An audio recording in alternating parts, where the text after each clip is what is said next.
Hello अस्सलाम वालेकुम, my name is सदा काकड़। एंड आज की वीडियो के साथ हमारा टॉपिक कंटिन्यू होता है एडिशन ऑफ हैलोजेंस, जो कि हम पढ़ रहे हैं अल्काइंस की रिएक्शंस कि अल्काइंस कैसे रिएक्शंस करते हैं। उसका पहला टॉपिक एडिशन ऑफ हाइड्रोजन जो कि कंप्लीट हो चुका है, लास्ट वीडियो में हमने पढ़ लिया। और सेकंड अब हम उसके रिएक्शंस पढ़ रहे हैं एडिशन ऑफ हैलोजेंस। अल्काइंस पूरा हमने पढ़ा कि अल्काइंस होता क्या है और उसकी रिएक्टिविटी कैसी होती है, उसमें कौन सी बॉन्डिंग प्रेजेंट होती है, उसका इंट्रोडक्शन सारा हमने लास्ट वीडियो में पढ़ लिया है। अब हम थोड़ा ब्रीफ लेते हैं कि जो हमारे पास अल्काइंस है उसको दोबारा रिव्यू करेंगे कि वो क्या होते हैं। हमारे पास दो कार्बन के बीच जब सिंगल बॉन्ड होता था वो हमारे पास थे अल्केन्स। जब हमारे पास किसी कार्बन के बीच में दो डबल बॉन्ड हो तो वो हमारे पास अल्कीन्स। और अगर किसी दो कार्बन के बीच हमारे पास ट्रिपल बॉन्ड्स हो वो हमारे पास कहलाते थे अल्काइंस। अब अल्काइंस में हम एडिशन करवा रहे हैं। पहले हमने एडिशन करवाया था हाइड्रोजन का कि हाइड्रोजन कैसे ऐड हुआ था, फिर उससे हमारे पास नया क्या मॉलिक्यूल बना था। अब हम यहाँ पे पढ़ेंगे कि अल्काइंस हेलोजेंस के साथ कैसे रिएक्शन करेंगे और एलोजेंस कैसे ऐड होंगे। हमारे पास अल्काइन से क्या आगे जाके बन जाएगा, रिजल्ट में क्या बनता है। अब टू मॉलिक्यूल ऑफ हाइड्रोजन, ठीक है, और आएंगे अल्काइंस के साथ रिएक्ट करेंगे। हमारे पास डाई हेलाइड भी बन सकता है, टेट्रा हेलाइड्स भी बन सकता है। मिसाल के तौर पर एलोजिन्स जो है उसके दो हेलोजिन दो फैमिली, उसके जो फैमिली है उसमें से मेंबर्स उसके दो भी लग सकते हैं, उसके फोर भी लग सकते हैं, यानी डाई हेलाइड भी लग सकते हैं, टेट्रा हेलाइड्स भी लग सकते हैं। अब सबसे पहले हम पढ़ेंगे कि हेलोजिन्स होता क्या है, कैसे फिर ये जाके ऐड हो जाएगा अल्काइंस में।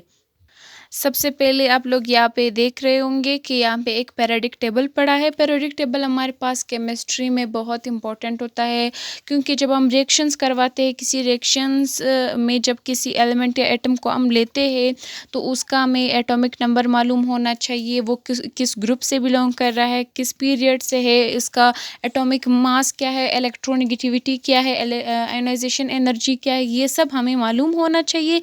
लेकिन इन सब का हमें मालूम होना क्या उस चीज़ में हेल्प कर रहा है, पीरियोडिक टेबल। पीरियोडिक टेबल ही हमें हेल्प कर रहा है कि हम ये सब चीज़ें जानें और रिएक्शन जो है उसको समझना हमारे लिए इजी हो। अब पीरियोडिक टेबल हमारे पास ये जो आप देख रहे हैं ये हमारे पास एक पीरियोडिक टेबल है। पीरियोडिक टेबल में एलिमेंट्स को मखसूस उनके नंबर के तहत जो है वो जगह दी गई है, जिसको हम बोलते हैं एटॉमिक नंबर के बेसिस पे उसको अरेंज किया गया है।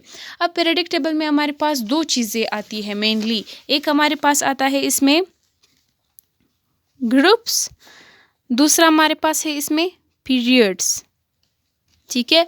अब ग्रुप्स क्या होते हैं, ग्रुप्स और पीरियड्स यहाँ पे आप लोगों को दिख रहे होंगे। ग्रुप्स जो हमारे पास होते हैं, ये जो वर्टिकल कॉलम्स आपको दिख रहे होंगे ये हमारे पास ग्रुप है, यानी अब ये एक ग्रुप है, सेकंड ग्रुप है, third group, fourth, seven, so on. अगर हम पीरियड्स की बात करें, जो हमारे पास हॉरिजॉन्टल एलिमेंट्स ऐसे हॉरिजॉन्टल रो में अरेंज हुए हैं, ये हमारे पास पीरियड्स है। अब हमारे पास टोटल पीरियड्स और टोटल ग्रुप्स कितने हैं। ग्रुप्स से सॉरी हम पीरियड्स की बात करते हैं जो यहाँ पे शो हो रहा है। पीरियड्स अगर हमारे पास हम देखें 1 2 3 4 5 6 7 7 ऐसे हॉरिजॉन्टल रोज है जिसमें हमारे पास एलिमेंट जो है वो अरेंज है on the basis of their atomic number. So that's called कि हम बोल सकते हैं कि हमारे पास 7 पीरियड्स है पीरियोडिक टेबल में। बट अगर हम ग्रुप की बात करें, ग्रुप में हमारे पास दो ग्रुप आ सकते हैं, एक तो एक ग्रुप होता है, दूसरा बी। लेकिन बी जो है वो ये एलिमेंट सेंटर में होते हैं, इसको हम ट्रांजिशन एलिमेंट बोलते हैं। इसकी अलग सी प्रॉपर्टीज़ है, खासियत है, जिसको हम जाके इसका एक पूरा चैप्टर है पीरियोडिक टेबल का, उसमें पढ़ने वाले हैं। लेकिन सबसे पहले हम देखते हैं कि टोटल हम ग्रुप को कितने काउंट करते हैं। हमारे पास टोटल ग्रुप होते हैं 1 2, ठीक है, 3 4 5 6 7 एंड दिस वन इज़ 8। यहाँ पे पीरियोडिक टेबल काफ़ी बड़ा है तो आप लोगों को छोटा दिख रहा होगा, इसमें कुछ नहीं दिख रहा होगा, तो 8 यहाँ पे है। लेकिन अगर हम ये ए वाले के साथ बी को भी काउंट करेंगे, यानी इसको भी काउंट करेंगे, फिर हमारे पास टोटल ग्रुप्स आएंगे 18। लेकिन अगर हम बी वाले के बगैर, इस बी वाले एलिमेंट, ट्रांजिशन एलिमेंट के बगैर ग्रुप को काउंट करें तो हमारे पास टोटल आएंगे 8 ग्रुप्स। ये थे हमारे पास ग्रुप्स और पीरियड्स। अब हम जानते हैं कि हमारे पास ये जो ग्रुप्स है उसमें अलग अलग फैमिलीज़ है। जैसे कि ये देखिए, हाइड्रोजन है, बेरिलियम हाइड्रोजन फैमिली है, बेरिलियम है, यानी ये एक ग्रुप बन रहा है ना, एक फैमिली मेंबर्स जैसे कि एक कॉलम में आ रहे हैं। अब यहाँ पे क्या होगा, अब हेलोजन की जब हम बात कर रहे हैं, जो 7A दिख रहा है आप लोगों को, जो fluorine, chlorine, bromine, iodine, astatine है, ये हमारे पास हेलोजन फैमिली है। ठीक है, इसको हम हेलोजन बोलते हैं। अब हेलोजन का मतलब क्या है? हेलो का मतलब है, अब हेलोजन जो है, हेलोजिन्स हम लिखते हैं। ठीक है, अब ये जो है हमारे पास एक ग्रीक वर्ड है, ग्रीक वर्ड है। ठीक है, अब ये ग्रीक वर्ड जो है 2 लफ्ज़ों से मिलके बना है। हेल्स का मतलब है, हेल्स का मतलब है सॉल्ट। ठीक है, और हमारे पास जीनेन आता है, जीनेन, जीनेन या जीनेन। तो जीनेन का यहाँ पे हमारे पास मतलब आता है टू फॉर्म, या हम बोल सकते हैं जनरेट, यानी पैदा करना। ठीक है, अब हेलोजन्स का कंबाइन हम बोल सकते हैं, मतलब कि ये सॉल्ट जनरेट, यानी सॉल्ट के फॉर्म है या नमक की फॉर्म है, उर्दू में हम बोले तो। हेलोजन्स में हमारे पास सॉल्ट फॉर्मर्स आते हैं, जिसके fluorine, chlorine, bromine, iodine, astatine.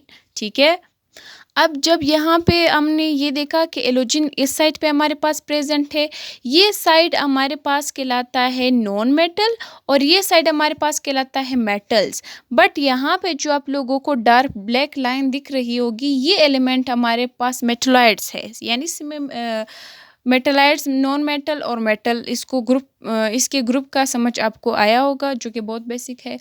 अब हम क्या करते हैं, जो हमारे पास जो एलोजिन्स एलिमेंट है उसके बारे में पढ़ते हैं कि ये एलोजिन एलिमेंट जो है, ये एक तो हमारे पास बहुत वेरी रिएक्टिव है। ठीक है, बहुत रिएक्टिव है। दूसरा हमारे पास एक ये जो है नॉन मेटल है, और तीसरी इसकी प्रॉपर्टी ये है कि ये सारे एलिमेंट जो है इस फैमिली के केमिकल प्रॉपर्टीज़ के हवाले से अगर देखा जाए, ये एक दूसरे से सिमिलर है, एक जैसे है। तो ये 3 प्रॉपर्टी जो है वो एलोजिन्स की हो गई। अब जो हमारे पास 4 एलिमेंट्स है इसमें, ठीक है, 4 एलिमेंट से मतलब है फ्लोरीन, क्लोरीन, ब्रोमीन, आयोडीन, ये जो है हमारे पास बहुत कॉमन है। बट अगर हम एस्टाटीन की बात करें, ये हमारे पास रेयर होता है, यानी इतना नहीं पाया जाता, और ये हमारे पास एक रेडियो एक्टिव एलिमेंट होता है, और हमारे पास एक स्टेबल आइसोटोप है जिसकी लाइफ स्पेन हमारे पास है 8.3 हॉर्स। ये हमारे पास एस्टाटीन की लाइफ वो है, हाफ लाइफ है, सॉरी। तो हाफ लाइफ इसके 8.3 आवर्स है, और ये 4 जो है हमारे पास बहुत कॉमन है, ये हमारे पास रेयर पाया जाता है। अब अगर इसकी हम बात करें, जो हमारे पास हेलोजिन्स एटम है वो हमारे पास डाई एटॉमिक फॉर्म में पाए जाते हैं। डाई एटॉमिक से मतलब है कि जब हम क्लोरीन को देखते हैं, ब्रोमीन को देखते हैं, Cl2, Br2, F2 इस फॉर्म में पाए जाते हैं। तो यानी अगर हम क्लोरीन की बात करें तो ये क्लोरीन इस तरह होता है, Cl2, यानी 2 क्लोरीन का एक साथ स्टेबल रहना हमारे पास डाई एटॉमिक फॉर्म है। तो ये हमारे पास डाई एटॉमिक फॉर्म में पाए जाते हैं ये सारे family members, fluorine, chlorine, bromine, iodine. और हमारे पास ये क्या होते हैं, क्लोरीन और फ्लोरीन जो है, ठीक है, फ्लोरीन और क्लोरीन जो है ये हमारे पास येलो और ग्रीन कलर के, जो ग्रीनिश कलर है उसके, ये हमारे पास गैसेस होते हैं ये दोनों। बट अगर हम ब्रोमीन की बात करें, ब्रोमीन हमारे पास लिक्विड होता है, रेड ब्राउन कलर का लिक्विड होता है, और आयोडीन जो है वो हमारे पास वो ग्रेश कलर का सॉलिड होता है। एस्टाटीन तो हमें पता है कि वो रेडियोएक्टिव स्टेबल आइसोटोप है। तो ये थे हमारे पास हेलोजन फैमिली के मेंबर्स। अब हम इसके रिएक्शंस को देखते हैं। जहाँ पे भी आप लोगों को हैलोजेंस के रिएक्शन दिखे होंगे, आपने हमेशा नोट किया होगा कि उसमें या तो क्लोरीन रिएक्शन करता है या तो ब्रोमीन। हर जगह ये दोनों हैलोजन फैमिली से ये दोनों रिएक्शन में आते हैं और वहाँ पे रिएक्शन स्टेबल होता है। क्यों? क्योंकि अब हम इसके रीज़न पढ़ेंगे कि ये दो हमारे पास क्यों स्टेबल है और आयोडीन और फ्लोरीन क्यों अनस्टेबल, यानी उसके रिएक्शन इतने स्टेबल नहीं होते आयोडीन और फ्लोरीन के। अब हमारे पास हमने जब पीरियोडिक टेबल देखा, पीरियोडिक टेबल में हमारे पास हम जब राइट टू लेफ़्ट जाते हैं एंड टॉप टू बॉटम आते हैं, हमारे पास जो एटॉमिक साइज़ होता है वो जब हम राइट टू लेफ़्ट जाते हैं, सॉरी लेफ़्ट टू राइट जाते हैं, वो हमारे पास डिक्रीज़ होता जाता है, ठीक है। अगर हम टॉप टू बॉटम बात करें, टॉप टू बॉटम ये इंक्रीज़ होता जाता है, ठीक है, ऐसे इंक्रीज़ होता जाता है। अब हमने पढ़ा था फ्लोरीन, क्लोरीन, ब्रोमीन, आयोडीन, एस्टाटिन को तो छोड़ो, वो तो रेडियो एक्टिव ही है। अब आयोडीन की ये दोनों तो स्टेबल है, इसके रिएक्शन हो सकते हैं, फ्लोरीन और क्लोरीन के, सॉरी आयोडीन के नहीं हो सकते, इसके रीज़न हम पढ़ते हैं। फ्लोरीन का साइज़ हमारे पास छोटा होगा, सबसे छोटा, और आयोडीन का साइज़ जो है वो हमारे पास सबसे बड़ा होगा। अब आयोडीन इसलिए रिएक्शन नहीं करेगा क्योंकि हमारे पास जब इसका साइज़ बड़ा होगा, ठीक है। अब मिसाल के तौर पर ये किसी भी एटम के साथ जब रिएक्शन करेगा उसका साइज़ नॉर्मल होगा या छोटा होगा, तो इसका साइज़ बड़ा होगा, ये जल्दी से वो रिएक्शन जो है वो रिवर्सेबल हो सकता है, ये अपनी बॉन्डिंग तोड़ भी सकता है, ठीक है।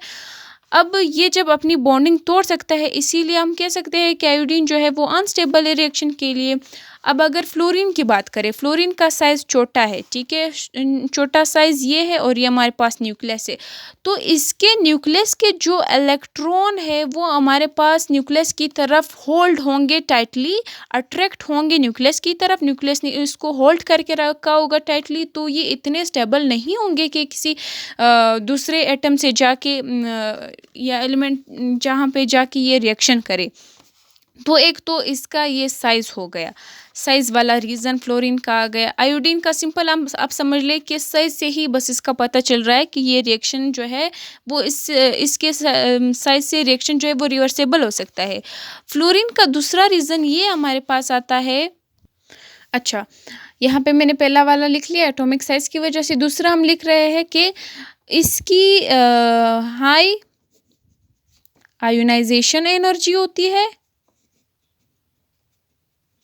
आयोनाइजेशन एनर्जी प्लस हाई इसकी आयोनाइजेशन एनर्जी और इलेक्ट्रोनेगेटिविटी होती है, इलेक्ट्रोनेगेटिविटी, ओके। अब हम देखते हैं कि आयोनाइजेशन एनर्जी क्या होती है, इलेक्ट्रोनेगेटिविटी क्या होती है। आयोनाइजेशन एनर्जी हमारे पास, आयनाइजेशन एनर्जी अगर हम सिंपली इसकी डेफिनेशन को देखें, वो हमारे पास ये बताती है the removal of an electron, the removal of an electron from an atom in its gaseous state is called ionisation energy. यानी अगर कोई एटम हमारे पास गैसियस स्टेट में है और इसके लास्ट शेल में जो इलेक्ट्रॉन है उसकी रिमूवल कराने की कोशिश हम करते हैं और इसके लिए जब एनर्जी देते हैं, वो एनर्जी हमारे पास आयोनाइजेशन एनर्जी कहलाती है। और अगर इलेक्ट्रोनेगेटिविटी की हम बात करें, इलेक्ट्रोनेगेटिविटी यानी the ability of an atom to attract the electron in compound state. अगर कोई हमारे पास यानी बॉन्डिंग कर रहा है, ठीक है, इसको इलेक्ट्रॉन चाहिए, ये इसके इलेक्ट्रॉन को ख़ुद की तरफ खींचेगा, तो इसकी इलेक्ट्रोनेगेटिविटी ज़्यादा होगी तो ये इलेक्ट्रॉन को ख़ुद की तरफ खींचेगा, उसको हम इलेक्ट्रोनेगेटिविटी बोलेंगे। यानी इलेक्ट्रॉन को ख़ुद की तरफ अट्रैक्ट करने की एबिलिटी जो हो किसी एटम में, वो हमारे पास इलेक्ट्रोनेगेटिविटी कहलाती है। अब इलेक्ट्रोनेगेटिविटी और आयनाइजेशन एनर्जी दोनों फ्लोरीन की काफ़ी आय है, ठीक है, इसीलिए ये हमारे पास रिएक्शन नहीं कर सकता। इसके रिएक्शन विग्रस रिएक्शन हो सकते हैं या हम कह सकते हैं कि फ्लोरीन के रिएक्शन वॉयलेंट रिएक्शन होते हैं। अगर हम इसकी एनर्जी, इनकी वैल्यूज़ की बात करें, आयनाइजेशन एनर्जी और इलेक्ट्रोनेगेटिविटी की, यहाँ पे हम लिखते हैं फ्लोरीन, क्लोरीन, ब्रोमीन और आयोडीन। अब सबसे पहले हम आयोनाइजेशन एनर्जी की बात करते हैं। आयोनाइजेशन एनर्जी फ्लोरीन के हमारे पास 1681 है, जो कि सबसे ज़्यादा है, ठीक है। और दूसरे क्लोरीन के हमारे पास 1251 है, जो कि थोड़ी कम है इससे, बट ब्रोमीन के निस्बत ज़्यादा होगी। ब्रोमीन के हमारे पास 1140 होगी, और आयोडीन की अगर हम देखें वो 1008 होगी, ठीक है। जो कि सबसे ज़्यादा आयोनाइजेशन एनर्जी फ्लोरीन की ज़्यादा है, यानी फ्लोरीन से हम एटम के रिमूवल इतनी इजीली से नहीं करवा सकते जितने के बाकियों से हम करवाए। अब अगर इलेक्ट्रोनेगेटिविटी की बात करें, उसमें इलेक्ट्रोनेगेटिविटी सबसे ज़्यादा हमारे पास फ्लोरीन की होती है, जो कि 4 होती है, और क्लोरीन की हमारे पास 3 होती है, ब्रोमीन के हमारे पास 2.8 होती है, और आयोडीन के हमारे पास 2.5 समथिंग होती है। तो सबसे ज़्यादा एनर्जी, आयोनाइजेशन एनर्जी और इलेक्ट्रोनेगेटिविटी फ्लोरीन की है। दैट्स वाई कि फ्लोरीन हमारे पास रिएक्शन ज़्यादा नहीं कर सकता। अब अगर हम तीसरे इसके रीज़न की बात करें, इसकी डिसोसिएशन एनर्जी की बात करें, इसकी डिसोसिएशन एनर्जी लो होती है, ठीक है। डिसोसिएशन एनर्जी से मुराद है, अगर हम देख रहे हैं कि हमारे पास एलोजन डायटोमिक फॉर्म में है Cl2, यानी Cl और Cl कंबाइन है। अब ये Cl जब इससे अपना बॉन्ड तोड़ेगा, ठीक है, अलग होगा, इसका इलेक्ट्रॉन इस पे रह जाएगा। अब ये जब बॉन्ड तोड़ेगा, ये Cl इधर आ गया, ये Cl इधर आ गया, अब ये हमारे पास डिसोसिएशन एनर्जी यानी क्लोरीन जो है वो टूट गए हैं, ठीक है। इसीलिए फ्लोरीन जो है वो हमारे पास, पहले भी मैंने बताया कि इसका साइज़ काफ़ी छोटा होता है, और उसके इलेक्ट्रॉन को न्यूक्लियस ने अट्रैक्ट करके रखा होता है, जिसकी वजह से जब न्यूक्लियस इलेक्ट्रॉन को अट्रैक्ट करके रख रहा होगा, तो फ्लोरीन में यानी इसकी डिसोसिएशन एनर्जी ज़्यादा चाहिए होगी कि फ्लोरीन F2 जो है यानी वो टूट जाए F और F में। इसीलिए इसकी डिसोसिएशन एनर्जी जब कम होगी तो फ्लोरीन इतना एबल नहीं होगा कि अपनी ये वाली बॉन्डिंग जो है वो तोड़ सके।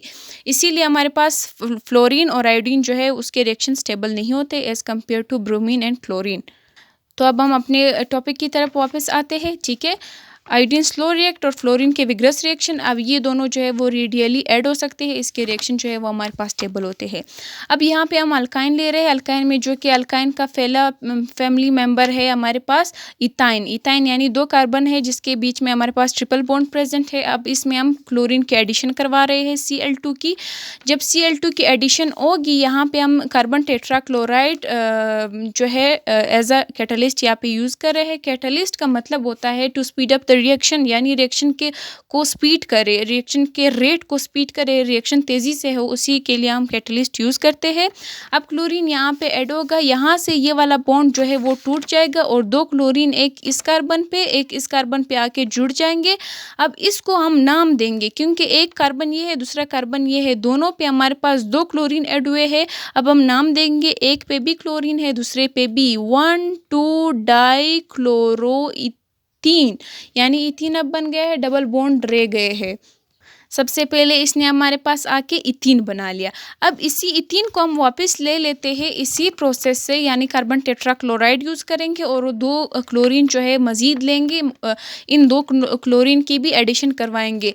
अब यहाँ पे जो 2 बॉन्ड रह गए, इसमें से ये वाला बॉन्ड भी टूट जाएगा। अब एक ही बॉन्ड रह जाएगा, और एक ही बॉन्ड जब रह जाएगा, वो 2 क्लोरीन भी आके वापस यहाँ पे लग जाएंगे। अब ये हमारे पास अल्केन फैमिली का मेंबर बन जाएगा, यानी इथेन बन जाएगा।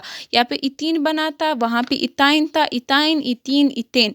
अब ये 2 क्लोरीन भी ऐड हो गए, एक बॉन्ड रह गया, सारे एक एक बॉन्ड से अटैच है, यानी एक पहले वाले कार्बन पे भी 2 क्लोरीन है, दूसरे वाले कार्बन पे भी 2 क्लोरीन है। अब हम इसको नाम देंगे 1, 1, 2, 2 टेट्रा, यानी 4 क्लोरीन है, टेट्रा क्लोरो इथेन, ठीक है। ये हमारे पास इसका नाम हो गया। ये था हमारे पास आज का टॉपिक, एडिशन ऑफ एलोजिन्स के एलोजिन्स को हमने अल्काइंस में कैसे ऐड किया। नेक्स्ट वीडियो में मिलते हैं नेक्स्ट टॉपिक के साथ। और अगर आप लोगों को मेरी वीडियोस पसंद आई हो तो काइंडली लाइक कीजिए एंड सब्सक्राइब कीजिए मेरा चैनल। और सब्सक्रिप्शन पे ये होगा कि जो मेरी न्यू अपलोड वीडियोस है वो आप तक पहुँच जाएंगी। और काइंडली सपोर्ट करें एंड कमेंट करें। अगर आप लोगों के क्वेश्चंस हो तो I will definitely answer you. Thank you so much and Allah Hafiz.